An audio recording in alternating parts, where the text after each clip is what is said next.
किरण पेशावर से। मसला मुझे किसी ने व्हाट्सएप किया था, वो भी पूछूंगी। जी किरण, आप बताइए। अस्सलाम वालेकुम, रमजान मुबारक।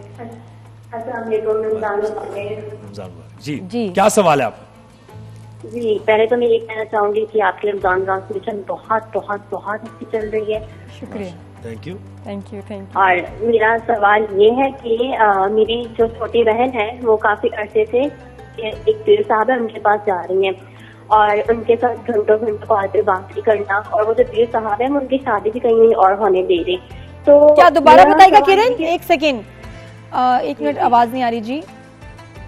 जी, मैं ये कह रही हूँ कि जो मेरी बहन है छोटी, वो काफी अरसे से एक पीर साहब के पास जा रही है। पीर साहब के पास जा रही है? पीर साहब के पास जा रही है। अच्छा, बहन जाती है, ठीक है। जी जी, और वो और पीर साहब दोनों घंटे घंटों कॉल पे बातें कर रही हैं, और वो जो पीर साहब है वो मेरी बहन की कहीं शादी भी नहीं होने दे रहे। तो प्लीज मुझे इसका हल बताएं। बिस्मिल्लाहिर्रहमानिर्रहीम, सल्लल्लाहु अला नबिय्यिल उम्मी व आलिहि सल्लल्लाहु अलैहि वसल्लम, सलातु व सलामुन अलैका या सय्यदी या रसूलल्लाह। ज़रा मुझे ये बताइएगा कि रसूलुल्लाह अलैहिस्सलाम से ज़्यादा साफ नीयत शख्सियत कोई है? नहीं, बेशक। उन्होंने पर्दा करने का हुक्म दिया, कुरान में अल्लाह ताला ने पर्दा करने का हुक्म दिया। ये एक अलग बात है, कोई मेरे पे इस पे नीचे लिख सकता है कि भाई आप भी तो इस वक्त बैठे हुए हैं, पर्दे के एहतमाम तो आपने भी नहीं किया हुआ। ठीक है जी, हमने भी नहीं किया हुआ, लेकिन मैं ये अर्ज करूं, अगर कोई ये समझता है कि जी कोई पीर है तो अब मेरा उससे पर्दा नहीं है, तो वो गलत है। पर्दा पीर से भी उतना ही है जितना किसी और आम नामहरम से है। तो आपकी बहन को अपने पीर साहब के साथ इतना घंटों बात करने की कोई ज़रूरत नहीं है। मैं तो समझता हूँ कि उन पीर साहब को चाहिए कि वो अपनी मुरीदनी को समझाएं कि बेटा आपको मेरे साथ इतनी देर तक बातें करने का कोई मतलब के बनता नहीं है, आप ना किया करें। आप ये बातें ये वक्त कुरान मजीद की तिलावत, इसकी तफसीर, तर्जमा पढ़ने में वक्त गुजारें, और ज़्यादा से ज़्यादा अच्छे कामों में ये वक्त गुजारें तो ज़्यादा बेहतर है। क्योंकि जहां एक मर्द और एक औरत होती है तो तीसरा शैतान होता है। अब आप कॉल पे लगे हुए, वॉइस कॉल है या वीडियो कॉल है, वॉट एवर इट इज, तीसरी चीज फिर जो है ना, वो ताकत जो है ना वो शैतान की है। फिर वो कभी किस वक्त कैसे बहका देगी आपको पता भी नहीं चलेगा। तो इसलिए अपना वो कह रही कि शादी भी नहीं होने देते, वो जो पीर साहब शादी भी नहीं होने देते। अल्लाह ताला दिलों के हाल जानते हैं, हम क्या किसी के ऊपर बदगुमानी करें, लेकिन it's not good at all.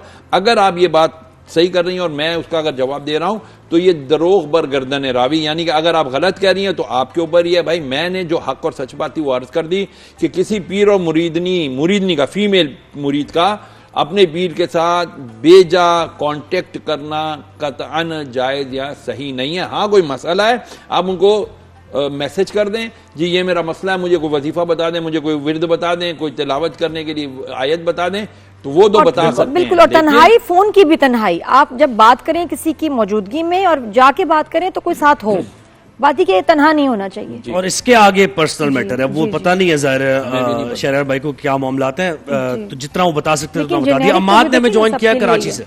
Ammad, अस्सलाम वालेकुम, क्या सवाल है आपका? वालेकुम सलाम। मेरा मौलाना साहब से सवाल है कि मेरी तनख्वाह में इतनी कम है कि मेरे घर का गुजारा भी नहीं होता, मुझे रिश्वत देनी पड़ती है। मैं बहुत हिम्मत करके कॉल कर रहा हूँ, अल्लाह तो सब देख ही रहा है सर कि मैं हराम खाता हूँ, रिश्वत देता हूँ। इतनी कम हमारी तनख्वाहें हैं और टाइम पर भी नहीं मिलती। अगर साथ में हलाल खाता हूँ तो मेरे बच्चे स्कूल नहीं जाएंगे, मैं अपने बच्चों की शादी कैसे कर सकता हूँ? 3 वक्त का खाना भी नहीं दे सकता, तो मैं हलाल खाऊं या रिश्वत लेकर अपने बच्चों का हाउस पूरा करूँ? दीन इसके बारे में क्या कहता है? नहीं बेटा, आप मायूस कतन ना हो और अल्लाह ताला से उम्मीद रखें। अल मोमिनो बैन अल खौफी वर रिजा, के मोमिन खौफ और उम्मीद के बीच में रहता है। उसको खौफ ये होता है कि यार पता नहीं क्या होगा, लेकिन उम्मीद उसको ये होती है अल्लाह ताला कारसाज है, वो रब्बुल आलमीन है, वो ही खिलाने वाला है, राज़िक वही है, तो वही इंशाल्लाह सारे मामलात करेगा। आप अपनी कोशिश करें, नतीजा अल्लाह पर छोड़ें। मायूसी सबसे बड़ा हथियार है शैतान का।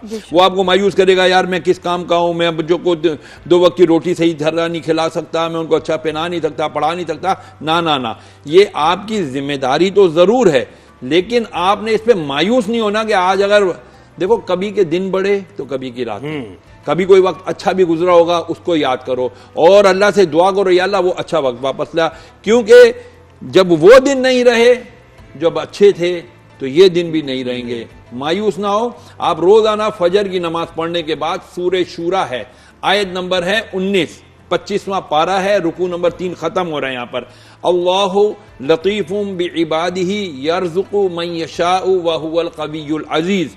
ये आयत आप रोजाना 100 बार पढ़ें। इसके अलावा 100 मरतबा सुब्हानल्लाहि व बिहम्दिही सुब्हानल्लाहिल अज़ीम अस्तगफिरुल्लाह ये पढ़ा करें। और वालिदैन अगर जिंदा हैं उनके हाथ चूमा करें। अच्छा, एक शरीर भाई एक और बात है, जितने भी कामयाब लोग हैं दुनिया के, उनकी आप जब कहानी सुनते हैं ना, वो बताते हैं कि बचपन में उनको बड़ी तंगी थी, तकलीफ थी, जूता फटा हुआ था, बस के पैसे नहीं होते थे, चल के जाते थे। कोई कामयाब शख्स आपको मिलेगा कि जिसने बहुत जबरदस्त जिंदगी गुजारी और आगे उसके लिए जो है ना आसानी ही हो, नहीं।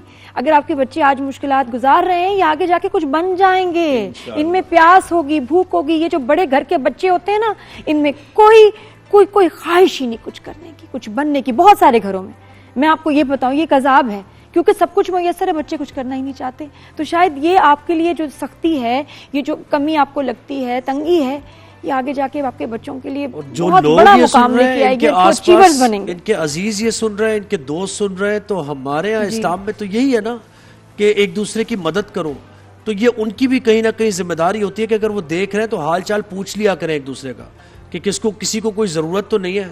अगर आप उसकी ज़रूरत पूरी कर देंगे वक्ती तौर पर, पता नहीं अल्लाह आपको कितना देगा। तो ये उन लोगों के लिए भी लम्हा फिक्रिया है कि उस तरफ वो जा रहे हैं। जी, कौन है हमारे साथ?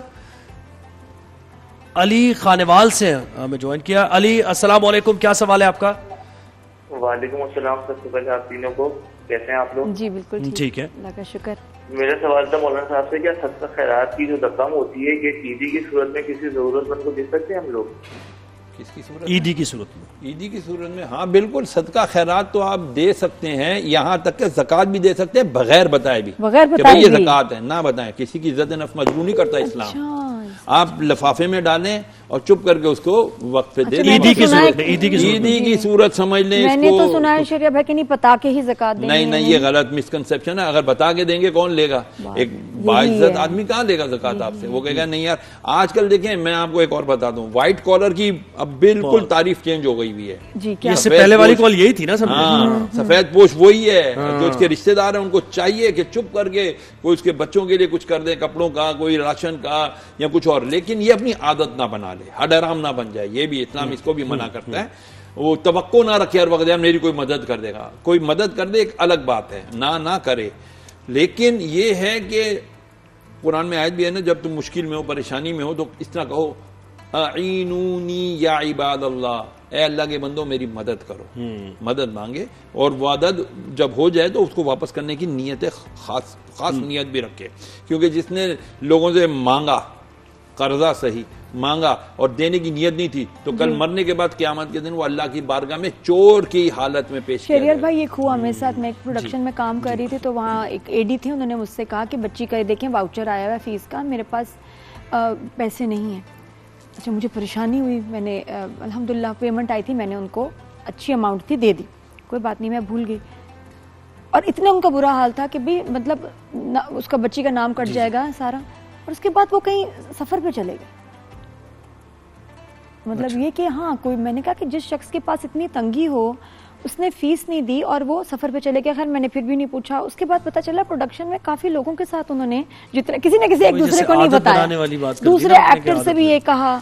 अब देखिए ऐसे में दुख ये होता है, आदत ना बना ले जी, अपनी मांगने अब ये समझ नहीं आती कि कौन शख्स जो है जेन्युइनली डिजर्विंग है।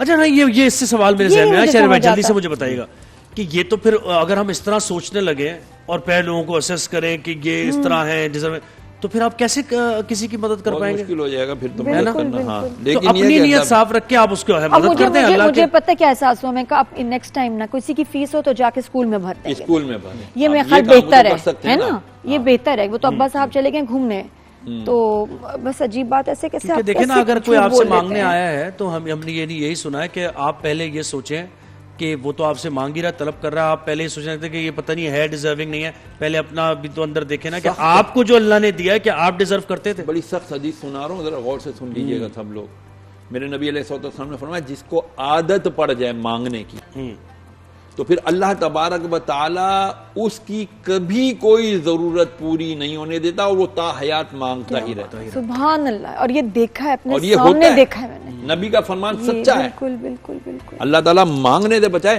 फरमाया कि हाथ, ऊपर वाला हाथ ये नीचे वाले हाथ से बेहतर है। अल्लाह हमारा ऊपर वाला हाथ रखे, नीचे वाले हाथ, और हमेशा अल्लाह की बारगाह से मांगे, उसके हबीब का सदका मांगे, उनके अहले बैत अतहार का सदका मांगे। इंशाअल्लाह अज़ीज़ करम होगा। अल्लाह मखलूक की मोहताजी से बचाए, हमेशा अपना मोहताज। और जो शख्स आदी नहीं है ना, उसको करंट लगते हैं सोच के भी कि मुझे किसी से मैं मांग के ले लूं, नहीं ले सकते। गैरतमंद के लिए तो मौत है जी, नहीं ले गैरतमंद के लिए बिल्कुल ऐसे। लेकिन ये कि एक दूसरे की सपोर्ट करते हुए ये दुनिया ऐसी चलती है। बहुत शुक्रिया शरीर भाई, आपने वक्त दिया।